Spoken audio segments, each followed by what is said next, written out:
저희는 뭐 이제 거의 좀 어느 정도는 좀 왔다라고 네. 좀 보고는 있는데 뭐 이제 일각에서는 1,450원까지 보는 데도 네, 있고요. 예. 근데 사실상 뭐 그 예전에 역외 환율인데 1,400원 한번 또 터치도 했기 때문에 뭐 사실 1,400원 한번 넘었다 왔다고 보시는 것도 맞는 것 같아요. 오히려? 예. 네, 그래서 지금 사실 이제 이게 1,400원이냐 1,450원이냐 보다도 대부분의 의견은 그거죠.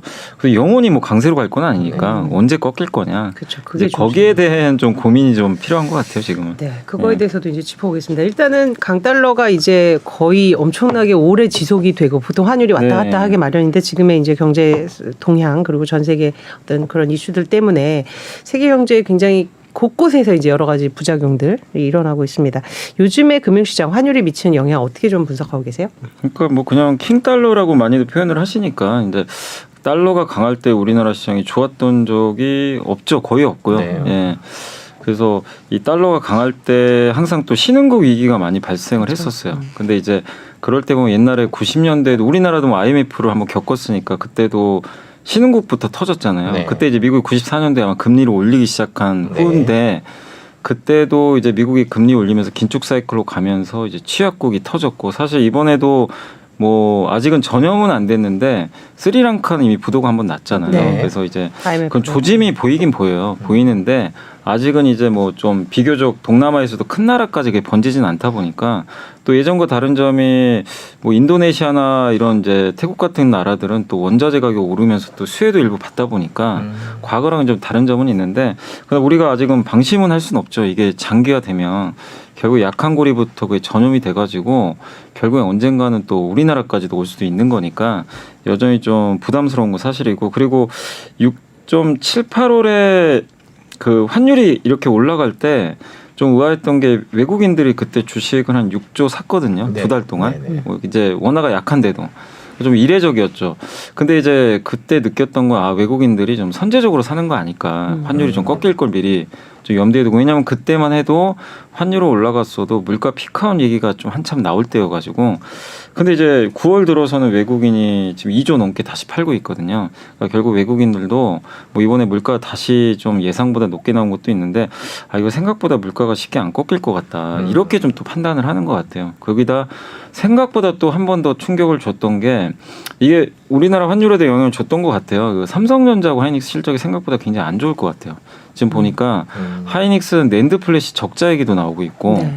지금 생각보다 상황이 좀 안 좋거든요. 그래서 오늘도 하이닉스 주가가 88,000원까지 빠져 오늘 좀 급락했어요. 이제 거의 52주 최저가까지 내려왔거든요. 네. 그러니까 반도체가 우리나라 전체 시총의 한 30%인데 이게 우리가 생각한 건 요 정도가 바닥인데 지금 더 안 좋은 쪽으로 지금 이게 하향이 되다 보니까 외국인들도 더 비중을 줄여놓는 것 같고 이제 그게 역시나 또 환율에도 악영향을 주는 것 같아요. 그러니까 외부 변수도 있지만 그런 부분들이 계속 이제 복합적으로 계속 작용하면서 좀 계속 이게 좋은 쪽으로 뭔가 실타래가 풀리면 좋은데 네. 안 좋은데 그게 또 하나의 또 이게 실타를 쳐가지고 계속 안 좋게 만드는 그런 좀 부분들이 오늘도 좀 주식시장에 영향을 좀 줬던 게 아닌가라고 좀 보고 있습니다. 근데 우리나라랑 신흥국은 그렇고 지금 이 강달러 상황이 유럽도 쉽지 않은 것 같아요. 유럽 경제도 계속 어려운 것 같아요. 보통 이제 네. 강달러가 신흥국 말씀해 주신 대로 신흥국 위기를 초래를 했었다면 유럽은 뭐 위기가 있었던 적도 있고 없었던 적도 있고 그런 것 같은데 네. 지금 상황은 어떤가요? 그 사실 유럽은 뭐 달러가 강세라고 해서 뭐 이게 영향을 받는다기보다는 유럽이 원인을 제공한 거예요. 알았어. 달러 강세 이제 왜냐하면 이제 유로화나 엔화는 기축통화이기 때문에 사실 우리나라는 좀 다르다고 보시면 좋겠고 다만 이제 유로화가 좀 강해져야 이게 달러 강세가 꺾이는데 그러니까 되게 좀 복합적인 것 같아요. 아까 말씀드린 대로 미국의 물가가 오르고 연준의 긴축을 세게 가니까 당연히 달러는 강해지고 요게 하나가 있고 거기다가 지금 유럽은 유로화에 좀 문제가 생긴 게 사실 지금 유럽이 소비자 물가는 더 높거든요, 미국보다. 그래서 긴축을 이제 세게 또 밟을 가능성이 높은 상황인데 그러면 유로화가 사실 강해야 돼요. 엄밀히 따지면 유럽도 유로화가 강해야 되는데 유럽 경제는 미국만큼 좋지가 않다 보니까 뭐 다들 아시겠지만 러시아 문제가 네. 좀 있잖아요. 또 에너지 문제가 발목을 잡고 또 나라가 이게 여러 나라가 합쳐져 있다 보니까 이게 의견일치도 안 돼요, 잘. 네, 이거 그렇죠. 독일은 독일대로 생각이 있고 프랑스는 프랑스대로 또 영국은 이미 떨어져 나가 버렸고 네. 그러다 보니까 미국처럼 위기가 왔을 때 쉽게 대응하기도 좀 어려운 그런 구석들이 있는데 어쨌든 유로화가 너무나 좀 약한 상황이고 이게 언제쯤 유로화가 강해질까 이것도 지금 알 수가 없고 제일 문제가 독일 같아요. 독일만 살아나면 저는 뭐 유로화는 큰 걱정 안 해도 되는데 독일이 어쨌든 러시아에서 너무나 많은 의존을 좀 하고 있던 국가고 그것도 독일 경제가 뭐 중국 의존도가 되게 높았던 걸로 제가 좀 알거든요. 그러니까 중국 쪽에 물론 이제 수출도 하고는 있지만 중국에 수입하는 것도 굉장히 많았고 사실 관계가 좋았잖아요. 네, 독일이 그렇죠. 러시아, 중국 쪽하고는 굉장히 사이가 좋았던 걸로 기억을 하는데 지금은 이제 부메랑이 돼버린 거죠.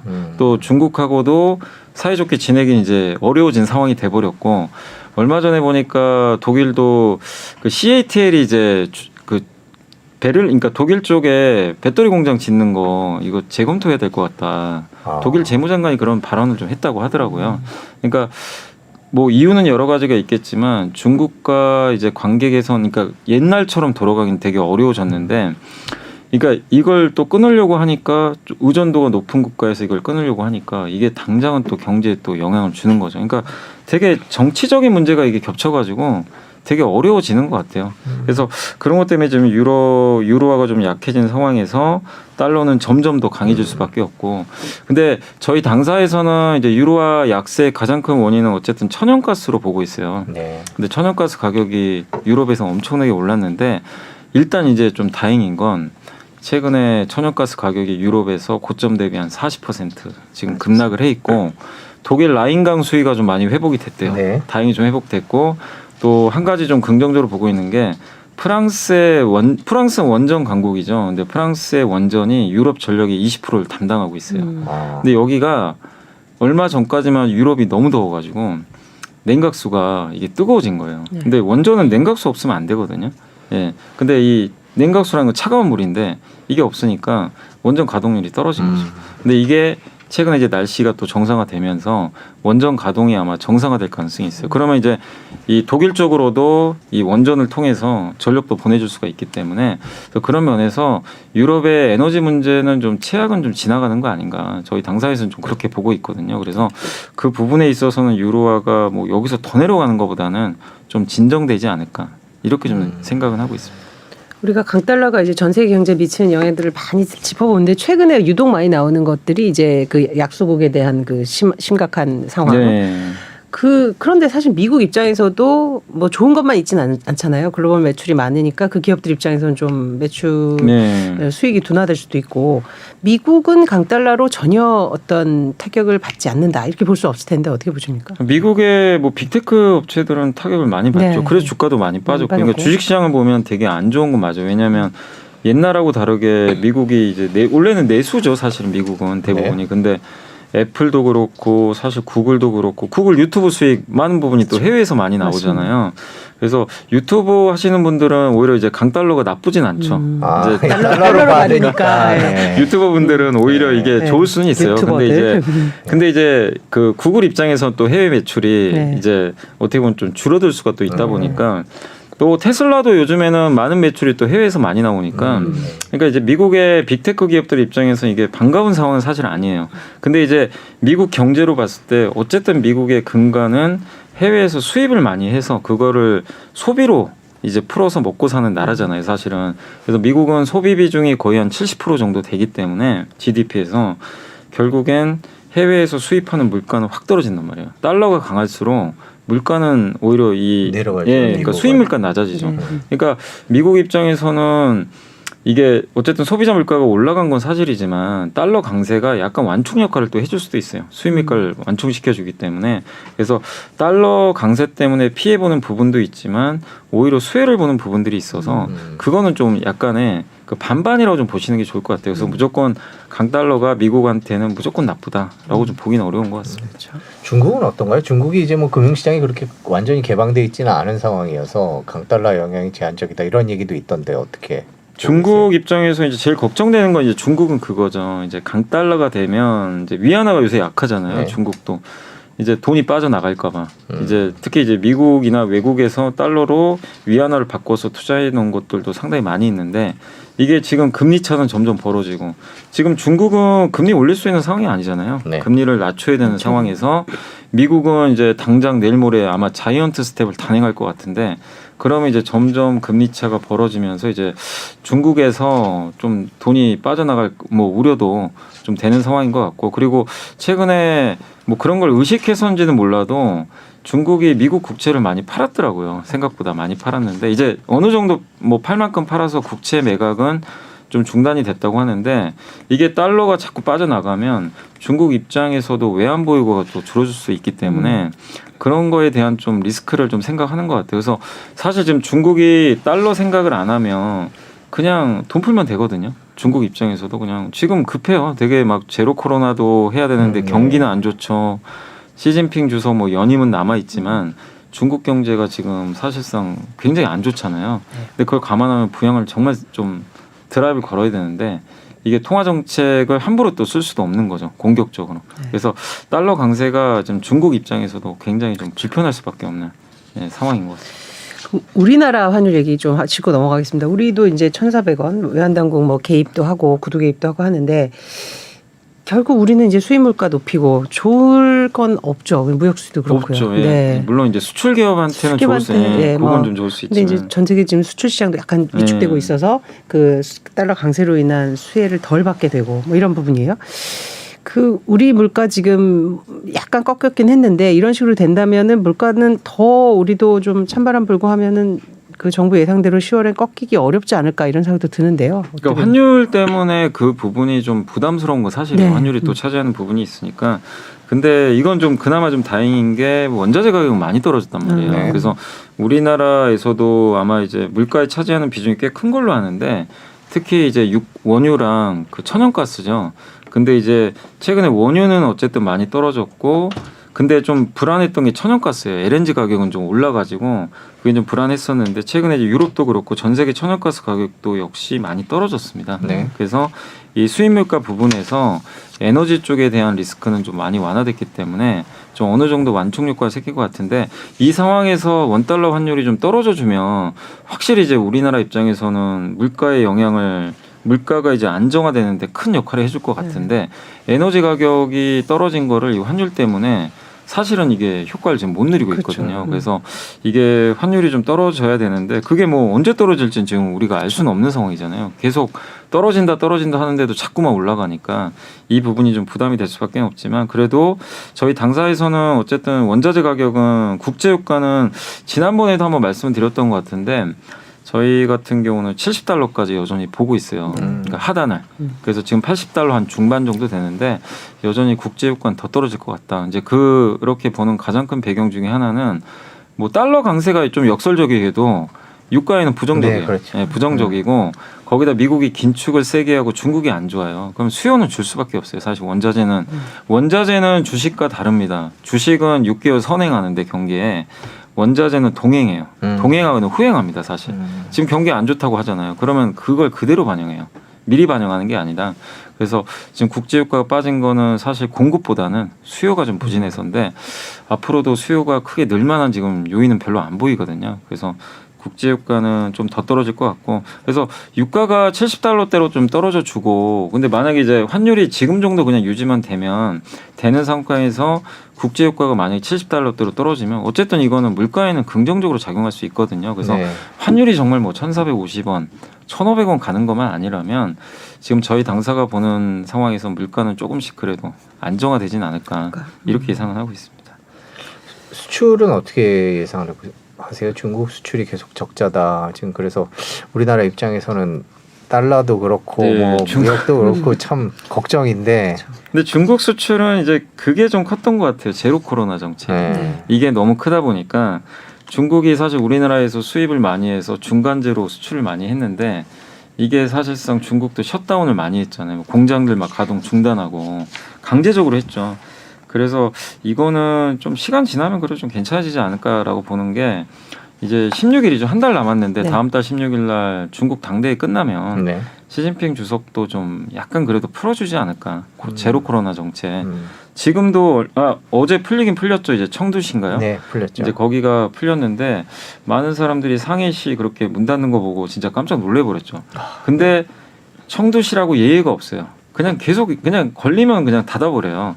근데 이게 시진핑 주석의 좀 어떻게 보면 또 자기 치적으로 많이 생각을 하더라고요. 그러니까 중국은 어쨌든 코로나 그 청정 국가다. 이걸 계속 이제 좀 알리고 싶은 것 같아요. 그러다 보니까 제로 코로나 계속 가고. 근데 이 3연임에 성공을 하면 이제는 조금 경제 쪽도 신경을 써야 되니까 조금 완화시키지 않을까. 그렇게 되면 결국엔 조금 지금보다는 한국 수출이 좀 늘어날 것 같고. 그리고 이제 중국과 무역 수지 적자 이제 우려를 많이 하시잖아요. 사실 지금 우리나라가 원래 중국에 항상 이제 무역 수지 흑자국인데, 근데 내용을 보니까 뭐 여러 가지 이렇게 있겠지만 제일 큰 게 2차 전지 때문이더라고요. 네. 2차 전지 우리나라 지금 많이 만들잖아요. 소재. 이제 수출을 해야 되니까 소재 같은 거, 광물 같은 거 이런 거 해야 되는데 수입을 굉장히 많이 했더라고요. 그러니까 중국이 전 세계에서 1등이니까 그쪽이. 그러니까 배터리 만들려면 중국에서 정제된 걸 다 가져와야 되거든요. 그러다 보니까 어떻게 보면 이제 무역 수지가 적자날 수밖에 없었던 가장 큰 배경은 그건데, 근데 앞으로는 좀 개선이 될 것 같은 게 미국 IRA 법안 때문에 이젠 한국도 광물 쪽에서 중국을 조금씩 배제시켜야 되거든요. 중국으로부터 이제 좀 벗어나야 돼요. 벗어나는 게 이제 지상 과제가 됐어요. 그거 안 되면 미국에서 보조금 못 받아요. 그럼 그 배터리는 채택이 안 될 가능성이 높기 때문에 그래서 시간이 결국 좀 해결할 문제는 아닌가. 그래서 중국이 좀 안 좋고 이런 건 사실인데, 그러나 지금 좀 최악은 조금씩 지나가고 있지 않을까 이렇게 좀 생각은 하고 있습니다. 그 한미 정상회담에서 통화 수합 체결 가능성이 뭐 이제 언론을 통해서 뭐 가능성이 있다 뭐 이런 얘기는 하는데, 이 부분은 좀 시장에서는 좀 예상을 하고 계세요? 그러니까 이게 되면 정말 좋죠. 그렇죠. 되면 아마 이제 환율이 급락할 거예요. 그러니까 2년 전에 아마 기억하시겠지만 그때 진짜 외환위기 나온다 막 그 얘기 한번 돌았거든요. 네, 그때 네. 이제 코로나 한참일 때. 네네. 그때 1,300원 근처 갔었죠 한번. 그래서 주식시장도 폭락했을 때인데 그때 이제 밤에 극적으로 갑자기 통화 스파 얘기 체결됐다는 얘기가 나오면서 다음 날 확률이 이제 폭락을 해버렸죠. 네. 그래서 이제 원달러 환율 이제 반대 방향의 흐름이 나왔는데, 지금 우리나라 입장에서는 원달러 환율을 내릴 만한 지금 한국의 자체적인 그렇죠. 어떤 이게 없어요. 그러니까 외부 변수에 의존할 수밖에 없잖아요. 근데 자체적으로 내릴 수 있는 가장 좋은 방법은 사실 지금 뭐 구두 개입한다고 떨어질 것도 아니기 때문에 결국 통화 스와프죠. 통화 스와프를 해주면 일단은 이제 그동안 이제 원달러 환율 좀 이렇게 올라갔던 부분에서 일정 부분 되돌린 게 좀 나올 것 같고, 예전에 앨런 재무장관이 한번 왔었잖아요. 네. 근데 그때 한번 기대를 했었죠. 그렇죠. 좀 되지 않을까 했는데 사실 그냥 별 얘기 없이 그냥 돌아가 버려가지고 많은 분들이 실망했는데, 아마 우리 한국에선 계속 원하죠. 당연히 우리나라 입장에서는 원하는데 미국이 좀 미온적인 게 아닌가 좀 그런 생각 들거든요. 그러니까 그때 했던 얘기 중에 하나가 이게 뭐 정상끼리 할 수 있는 게 아니고 어쨌든 이제 요게 각 나라의 통화정책 수장끼리 만나서 이걸 해야 된다. 그러니까 네. 우리나라 한국은행 총재랑 그다음에 파월 의장이죠. 네. 이 두 사람이 결정권을 갖고 있다. 근데 제가 알기로는 뭐 대통령끼리 만나서 그냥 결정하면 그렇죠. 되지 않을까 싶거든요. 뭐 그게 아주 뭐 불가능한 일은 아니기 때문에. 그래서 이번 윤석열 대통령이 가셔가지고 이제 만나기로 했잖아요. 내일 모레인가요? 내일인가요? 네. 내일로 알고 있는데 이제 한미 정상회담 21일 날 하니까 그때 아마 얘기는 나올 거는 같아요. 그렇죠. 근데 이제 관건은 그거죠. 우리 대통령은 분명히 얘기를 할 텐데 바이든 대통령이 받아주겠냐 이거예요. 네, 이거를 또 미룰 수도 있고 하기 때문에. 그리고 이게 저는 좀 반반이라고 보는, 저도 됐으면 좋겠는데, 미국이 어쨌든 좀 약간 이제 확률은 반반으로 보는 게 기축통화국이 우리나라 아니거든요. 그러니까 기축통화국이 아닌 국가랑 통화 스와프를 한 적이 없다고 그러더라고요. 그러니까 이게 영구 통화 스와프 같은 거죠. 그러니까 다른 기축통화국 같은 경우는 계속 그 통화 스와프가 맺어져 있잖아요. 예. 근데 우리나라는 저번에 코로나 때 한시적으로 한 거죠. 근데 우리가 원하는 거 이제 항구적으로 하는 건데 그런 사례가 사실 없다고 하더라고요. 우리 한국은 기축통화가 아니다 보니까. 근데 만약에 그런 상황에서 스와프를 맺어버리면 정말 이건 엄청난 외교적 성과죠, 사실은. 그래서 그랬으면 좋겠지만 이거는 뭐 내일 결과를 보는 수밖에 없다. 네. 그래서 뭐 반반이라고 밖에는 저도 얘기할 수밖에 없다.